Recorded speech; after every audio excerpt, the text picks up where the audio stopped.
जय श्री कृष्ण प्रिय आत्मन। श्रीमद् भगवद गीता हिंदू धर्म का एक महत्वपूर्ण ग्रंथ है जिसमें भगवान श्री कृष्ण ने अर्जुन को धर्म, कर्म और भक्ति का उपदेश दिया। ये जीवन के हर पहलू को समझाने वाली ज्ञान की अमूल्य धरोहर है। गीता हमें सिखाती है कि व्यक्ति को अपने कर्तव्यों का पालन निस्वार्थ भाव से करना चाहिए और फल की चिंता नहीं करनी चाहिए। यह आत्म साक्षात्कार, योग, ध्यान और भक्ति का मार्ग दिखाती है। श्री गीता का अध्ययन मनुष्य को जीवन में संतुलन बनाए रखने, कठिनाइयों से लड़ने और सत्य के मार्ग पर चलने की प्रेरणा देता है। इसलिए यह न केवल धार्मिक बल्कि व्यावहारिक जीवन के लिए भी अत्यंत महत्वपूर्ण है। श्री गीता जीवन के प्रति सही दृष्टिकोण प्रदान करती है। भगवान श्री कृष्ण द्वारा अर्जुन को दिया गया उपदेश हर व्यक्ति के लिए जीवन के संघर्षों में मार्गदर्शक है। प्रियात्मन, श्रीमद् भगवद गीता का 18वां अध्याय मोक्ष संन्यास योग कहलाता है। यह अध्याय भगवद गीता का अंतिम और सबसे सारगर्भित अध्याय है, जिसमें कर्म, ज्ञान, भक्ति, त्याग और मोक्ष जैसे गूढ़ विषयों को समेटा गया है। तो प्रियात्मन, आइए जानते हैं कि श्री गीता के 18वें अध्याय में भगवान श्री कृष्ण क्या कहते हैं। आत्मन, इस अध्याय के पहले श्लोक में अर्जुन भगवान श्री कृष्ण से पूछते हैं कि हे महाबाहो, हे अंतर्यामिन, हे वासुदेव, मैं संन्यास और त्याग के तत्व को पृथक पृथक जानना चाहता हूं। तब दूसरे, तीसरे और चौथे श्लोकों में भगवान कहते हैं कि हे अर्जुन, कितने ही पंडितजन तो काम्य कर्मों के त्याग को संन्यास समझते हैं। काम्य कर्मों के त्याग का मतलब है कि स्त्री, पुत्र और धन आदि प्रिय वस्तुओं की प्राप्ति के लिए तथा रोग संकट आदि की निवृत्ति के लिए जो यज्ञ, दान, तप और उपासना आदि कर्म किए जाते हैं, उनका त्याग कर देना। और कहते हैं कि तथा कई दूसरे विचार कुशल पुरुष सब कर्मों के फल के त्याग को त्याग कहते हैं। कर्मों के फल का त्याग से मतलब है कि ईश्वर की भक्ति, देवताओं का पूजन, माता पिता आदि गुरुजनों की सेवा, यज्ञ, दान और तप तथा वर्णाश्रम के अनुसार आजीविका द्वारा गृहस्थ का निर्वाह एवं शरीर संबंधी खान पान इत्यादि जितने कर्तव्य कर्म हैं, उन सब में इस लोक और परलोक की संपूर्ण कामनाओं के त्याग का नाम सब कर्मों के फल का त्याग है। अर्थात गृहस्थ के सभी कर्म बिना किसी फल की इच्छा से करना, शरीर संबंधी सभी नित्य कर्म और स्त्री, पुत्र, माता पिता तथा समाज के प्रति सभी कर्तव्यों का निर्वहन बिना फल की इच्छा से करना कर्म फल का त्याग है। फिर भगवान कहते हैं कि कई एक विद्वान ऐसा कहते हैं कि कर्म मात्र दोषयुक्त है, इसलिए सभी कर्म त्यागने के योग्य है। और दूसरे विद्वान ये कहते हैं कि यज्ञ, दान और तपरूप कर्म त्यागने योग्य नहीं है।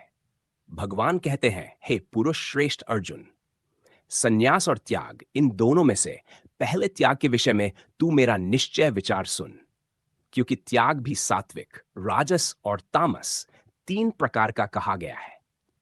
फिर श्लोक 5 से लेकर श्लोक 12 तक त्यागने योग्य कौन से कर्म है और करने योग्य कौन से कर्म है तथा कर्मों का किस प्रकार का त्याग सात्विक त्याग कहलाता है।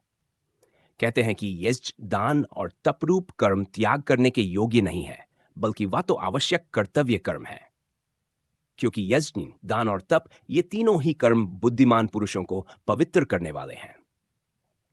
यहां बुद्धिमान पुरुषों से मतलब है जो व्यक्ति फल और आसक्ति को त्याग कर केवल भगवदर्थ कर्म करता है।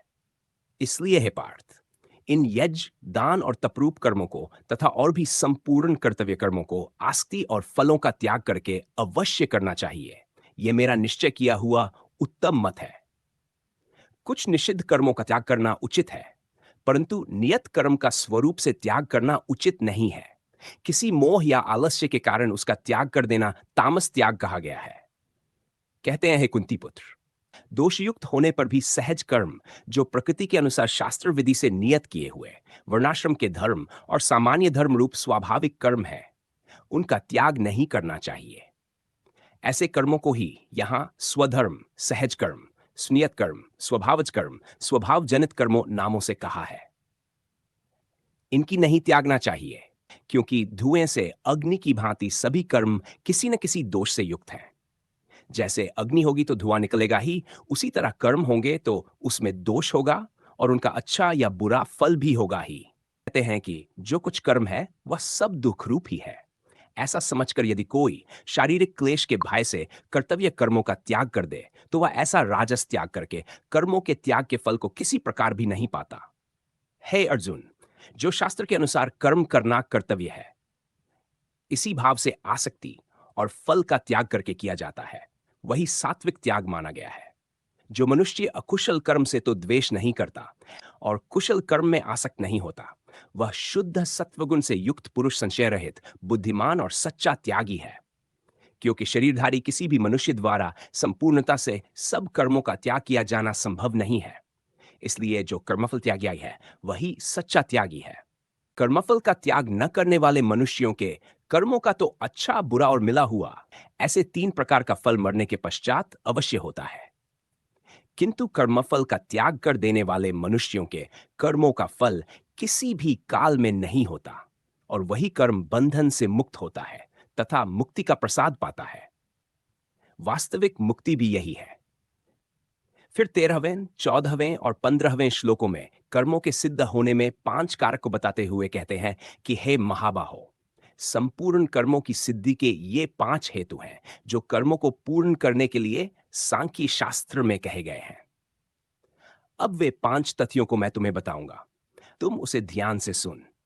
कहते हैं, अर्थात कर्मों की सिद्धि में अधिष्ठान और कर्ता तथा भिन्न भिन्न प्रकार के करण एवं नाना प्रकार की अलग अलग चेष्टाएं और साथ ही देव की कृपा, ये सभी कर्म के सिद्ध होने में कारक हैं।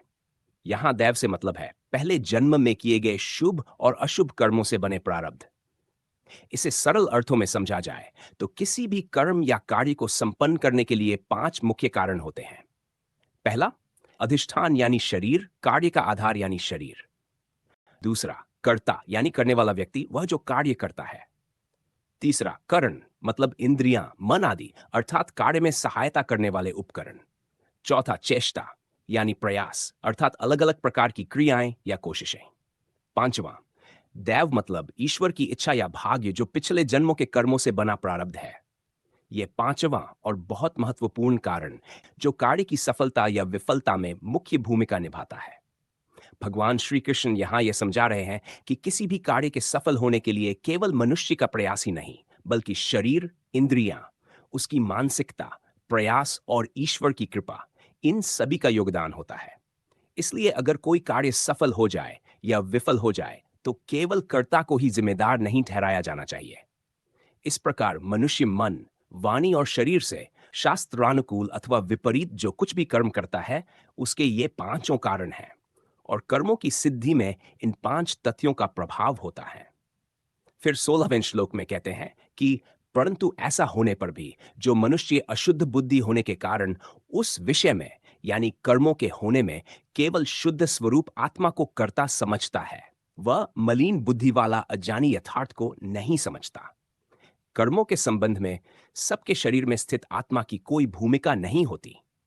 यह मनुष्य की सोच, करने का तरीका और उसके प्रारब्ध पर निर्भर होता है। फिर 17वें श्लोक में कहते हैं कि जिस पुरुष के अंतःकरण में मैं करता हूं ऐसा भाव नहीं है तथा जिसकी बुद्धि सांसारिक पदार्थों में और कर्मों में लिपायमान नहीं होती, वह पुरुष इन सब लोकों को मारकर भी वास्तव में न तो मरता है और न पाप से बंधता है।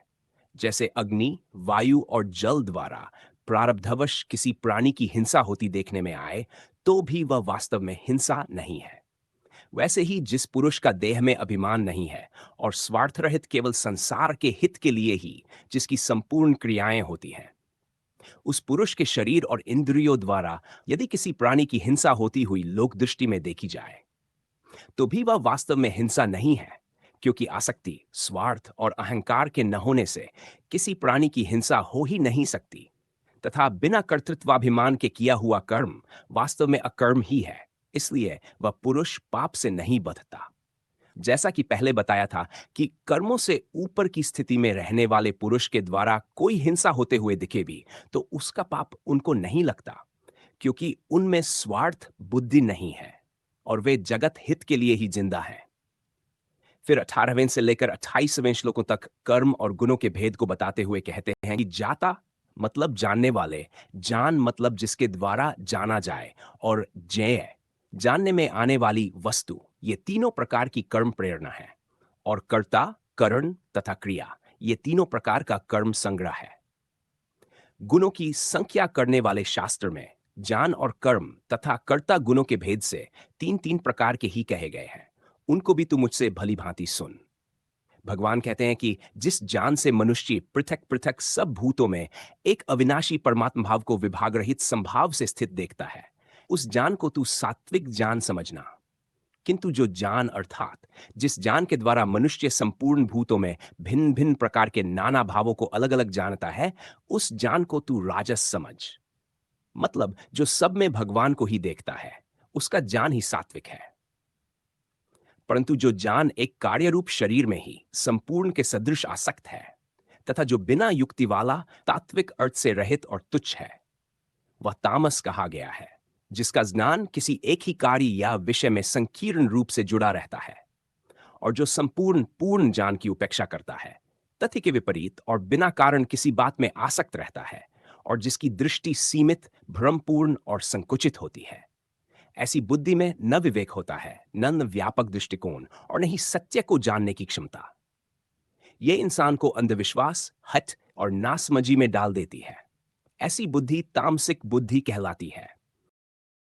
आगे केशव कहते हैं कि जो कर्म शास्त्र विधि से नियत किया हुआ है और कर्तापन के अभिमान से रहित हो तथा फल न चाहने वाले पुरुष द्वारा बिना राग द्वेष के किया गया हो, वह सात्विक कहा जाता है। परंतु जो कर्म बहुत परिश्रम से युक्त होता है तथा भोगों को चाहने वाले पुरुष द्वारा या अहंकार युक्त पुरुष द्वारा किया जाता है, वह कर्म राजस कहा गया है। जो कर्म परिणाम, हानि, हिंसा और सामर्थ्य को न विचार कर केवल अज्ञान से आरंभ किया जाता है, वह तामस कहा जाता है। जो कर्ता संग्रहित, अहंकार के वचन न बोलने वाला, धैर्य और उत्साह से युक्त तथा कार्य के सिद्ध होने और नन होने में हर्ष शोकादि विकारों से रहित है, वह सात्विक कहा जाता है। जो कर्ता आसक्ति से युक्त कर्मों के फल को चाहने वाला और लोभी है तथा दूसरों को कष्ट देने के स्वभाव वाला, अशुद्धाचारी और हर्ष शोक से लिप्त है। जो कर्ता अयुक्त, शिक्षा से रहित घमंडी, धूर्त और दूसरों की जीविका का नाश करने वाला तथा शोक करने वाला, आलसी और दीर्घसूत्री है, वह तामस कहा जाता है। फिर 29वें श्लोक से लेकर 35वें श्लोक तक बुद्धि और धारणा के प्रकारों को बताते हुए कहते हैं कि हे धनंजय, अब तू बुद्धि का और धृति का भी गुणों के अनुसार तीन प्रकार का भेद संपूर्णता से विभाग पूर्वक मुझसे सुन। हे पार्थ, जो बुद्धि प्रवृत्ति मार्ग और निवृत्ति मार्ग को, कर्तव्य और अकर्तव्य को, भय और अभय को तथा बंधन और मोक्ष को यथार्थ जानती है, वह बुद्धि सात्विकी है। यानी कि गृहस्थ में रहते हुए फल और आस्ति को त्याग कर भगवदर्पण बुद्धि से केवल लोक शिक्षा के लिए राजा जनक की भांति बरतने वाले प्रवृत्ति मार्ग के पथिक है। निवृत्ति मार्ग से मतलब है देहाभिमान को त्याग कर केवल सच्चिदानंद घन परमात्मा में एकीभाव स्थित हुए श्री सुखदेव जी और सनकादिकों की भांति संसार से उपराम होकर विचरने का नाम निवृत्ति मार्ग है। फिर 31वें और 32वें श्लोकों में बुद्धि के बारे में बताते हुए कहते हैं कि हे पार्थ, मनुष्य जिस बुद्धि के द्वारा धर्म और अधर्म को तथा कर्तव्य और अकर्तव्य को भी यथार्थ नहीं जानता, वह बुद्धि राजसी है। और हे अर्जुन, जो तमोगुण से घिरी हुई बुद्धि अधर्म को भी यह धर्म है ऐसा मान लेती है तथा इसी प्रकार अन्य संपूर्ण पदार्थों को भी विपरीत मान लेती है, वह बुद्धि तामसी है। फिर श्लोक 33, 34 और 35 में धारणा के बारे में बताते हुए कहते हैं कि हे पार्थ, जिस अव्यभिचारिणी धारण शक्ति से मनुष्य ध्यान योग के द्वारा मन, प्राण और इंद्रियों की क्रियाओं को धारण करता है, वह धृति सात्विकी है। यहां अव्यभिचारिणी धारणा का मतलब भगवद विषय के सिवाय अन्य सांसारिक विषयों को धारण करना ही व्यभिचार दोष है और उस दोष से जो रहित है वह अव्यभिचारिणी धारणा है। मन, प्राण और इंद्रियों को भगवत प्राप्ति के लिए भजन, ध्यान और निष्काम कर्मों में लगाना उन क्रियाओं को धारण करना है और इस तरह की क्रियाओं का धारण सात्विकी धारणा है।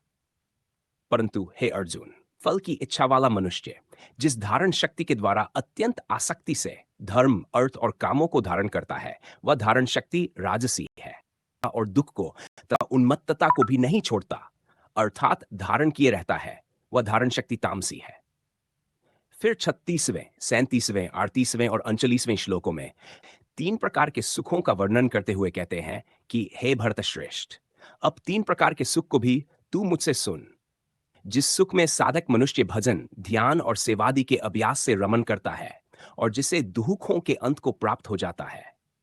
और जो ऐसा सा सुख है वह आरंभ काल में यद्यपि विष के तुल्य प्रतीत होता है, परंतु परिणाम में अमृत के तुल्य है। इसलिए वह परमात्मा विषयक बुद्धि के प्रसाद से उत्पन्न सुख सात्विक होता है।